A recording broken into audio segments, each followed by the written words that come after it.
Zee 24 तास एक पाऊल पुढे। आणि एक महत्त्वाची बातमी येते। संजय दत्त याच्यावर अभिनेता नाना पाटेकर यांनी टीका केली आहे। संजय सोबत यापुढे चित्रपटात काम करणार नाही, हीच माझ्या परीने दिलेली शिक्षा असेल असं नाना म्हणालाय। लोकांनी दुटप्पी भूमिका घेऊ नये। एकीकडे लोक संजयचे सिनेमे बघतात आणि दुसरीकडे त्यानं मुदतवाढ याचिका केल्यावर टीका करतात असं नाना पाटेकर म्हणाले। नाना पाटेकर यांनी संजय दत्तवर परखड टीका केली आहे। यापुढे संजय सोबत काम करणार नाही, संजयला नाना देणार आपल्या परीने शिक्षा असंच आपण म्हणू शकतोय। नाना पाटेकर यांनी संजय दत्तवर टीका केलेली आहे। लोकांच्या दुटप्पीपणावर नाना पाटेकर यांनी टीका केली आहे। लोक त्याचे सिनेमाही बघतात आणि टीकाही करतात असं नाना पाटेकर म्हणाले। आणि संजय दत्त सोबत यापुढे काम करणार नाही असं नाना पाटेकर यांनी स्पष्ट केलंय।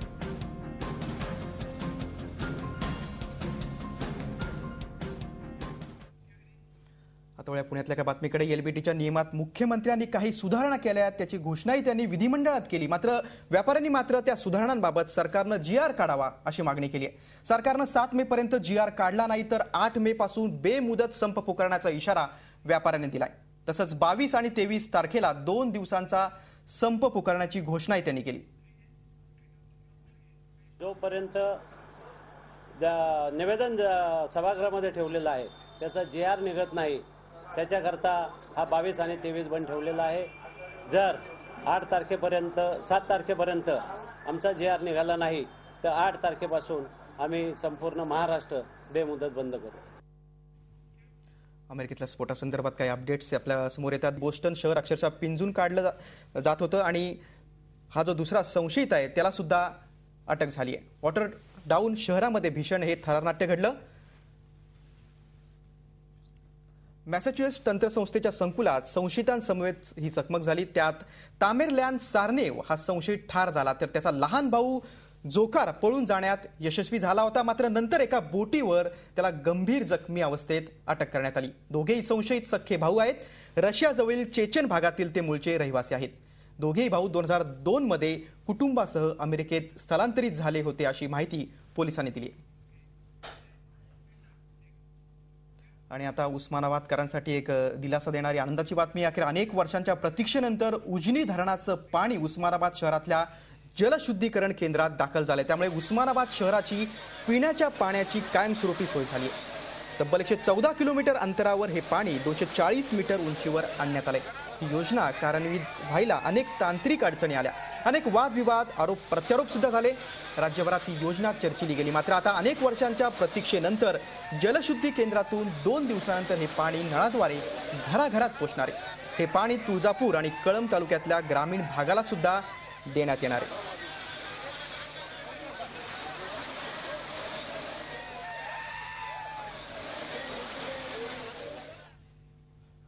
यावर्षी दुष्काळामुळे मराठवाड्यातल्या अनेक शेतकऱ्यांनी पाण्याअभावी आपल्या फळबागा तोडून टाकल्या, तर जिवंत असलेल्या फळबागा कशा जगवायच्या असा प्रश्न अनेकांना सतावतोय। अशा परिस्थितीमध्ये जालना जिल्ह्यातल्या कळवंचीच्या शेतकऱ्यांनी द्राक्षाच्या विक्रीतून कोट्यावधींचं उत्पादन घेतलंय। नेमकं काय केलं या शेतकऱ्यांनी, पाहूयात एक स्पेशल रिपोर्ट।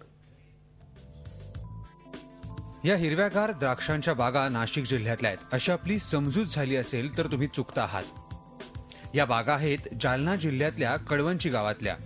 दुष्काळाचे चटके सहन करणाऱ्या मराठवाड्यातल्या शेतकऱ्यांनी ही किमया केली आहे। इथल्या शेतकऱ्यांनी प्रयत्नपूर्वक दुष्काळावरही मात केली आहे। या गावात 264 शेततळी आहेत। याच शेततळ्यांच्या जोरावर शेतकऱ्यांनी या बागा जगवल्या आहेत। या द्राक्षांच्या विक्रीतून 2 कोटी रुपये मिळतील असा विश्वास सरपंचांनी व्यक्त केलाय। ह्या वर्षी 198.5% पाणी झाला आणि तेवढ्या पाण्यात पण झाला एक वेळ जोरात। तेवढ्या पाण्यात विहिरी 4 झाल्या, 4 महिने नंतर ते शेततळे भरून घेतले गेले आणि शेततळे हे पाणी रिझोर टाकल्यात गेलं। बाकीच्या पिकाला पाणी दिलं नाही आणि बागेला पाणी देत राहिलो। बागा आतापर्यंत जगल्या। कडवंचीचे प्रगतिशील शेतकरी भगवान क्षीरसागर यांचे नियोजन तर कृषी अधिकाऱ्यांनाही लाजवणार आहे।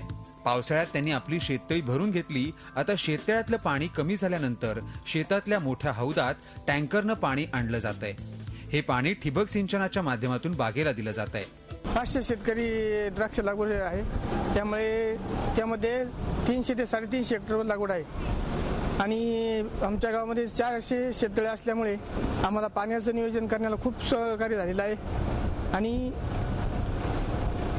पाणी नियोजन आमच्या गावामध्ये प्रत्येक शेतकऱ्याकडे शेततळाव असल्यामुळे आमचं 10 कोटी पर्यंत उत्पन्न गेलेलं आहे. एकूणच योग्य नियोजन आणि पाण्याचा सुव्यवस्थित वापर यांच्या जोरावर कडवंचीच्या शेतकऱ्यांनी दुष्काळावर मात केली आहे. त्यांच्या या पॅटर्नचं अन्य शेतकऱ्यांनीही अनुकरण करायला हवं. नितेश महाजन, झी मीडिया, जालना.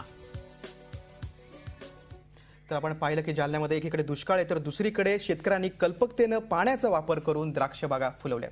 पुढे आता कोल्हापुरातली एक बातमी आहे. लाखो भाविकांचं श्रद्धास्थान असणाऱ्या ज्योतिबाच्या चैत्र यात्रेसाठी 40 फुटापेक्षा अधिक उंचीच्या सासनकाठ्यांना प्रशासनानं मनाई केली होती. पण सासनकाठ्यांच्या उंचीवर प्रशासनानं मर्यादा आणू नये असा आदेश गृहमंत्री RR पाटील यांनी दिलाय. त्यामुळे ज्योतिबाच्या चैत्र यात्रेतील सासनकाठ्यांच्या उंचीचे प्रश्न आहे हा सुटलाय. 23 एप्रिल ते 26 एप्रिल दरम्यान दख्खनचा राजा अशी ख्याती असणाऱ्या ज्योतिबाची चैत्र यात्रा होतीये. या यात्रेमध्ये सासनकाठ्यांना अनन्यसाधारण महत्व असतं. त्यामुळे यात्रा काळात संपूर्ण राज्यातून अनेक मानाच्या सासनकाठ्या ज्योतिबा डोंगरावर दाखल होतात. त्यामध्ये 5 फुटापासून 50हून अधिक फुटांपर्यंतच्या सासनकाठ्यांचा समावेश असतो. मात्र या सासनकाठ्यांमुळे अपघात होण्याची भीती असते. त्यामुळे यंदाच्या यात्रेसाठी 40 फुटांहून अधिक उंचीच्या सासनकाठ्या नसाव्यात असा आदेश प्रशासनानं काढला होता. प्रशासनाच्या या आदेशावर गावकऱ्यांनी नाराजी व्यक्त केली. 50 फूट असले तरी कुणाला त्रास होत नाही त्याचा. ही सासनकाठी झालीच पाहिजे. त्याच्यामुळे कुणालाही त्रास होत नाही आहे, काय नाही आहे. आणि हे चुकीचं आहे प्रशासनाचं. सासनकाठीबद्दल आता कुठेही तसा गालबोट कुठं लागलेला नाही. असे असताना प्रशासन उगाचच ह्या सासनकाठीच्या नावावर अट्टहास करत आहे. आणि का करत आहे हे काही कळून येत नाही, काही नाही. भक्तांच्या याबाबत असलेल्या तीव्र भावना लक्षात घेऊन याबाबतचा निर्णय बदलण्याची घोषणा गृहमंत्री RR पाटील यांनी केली आहे. सरकारने हस्तक्षेप करू नये अशा पद्धतीची भावना त्यांनी व्यक्त केलेली आहे. आवश्यक असणारा बंदोबस्त दिला जाईल. त्यांनी या सगळ्या गोष्टीची काळजी घ्यावी. कुणाला अपघात होणार नाही याची दक्षता घ्यावी. जिथं काही लोकांच्या जीविताला धोका नाही तिथं सरकार निर्बंध आणायची पण आवश्यकता नाही. सासनकाठीच्या उंचीबाबत भक्तांच्या भावनांची अखेर प्रशासनानं दखल घेतली आहे. त्यामुळे भक्तांमधून समाधान व्यक्त होत आहे. प्रताप नाईक, झी मीडिया, कोल्हापूर.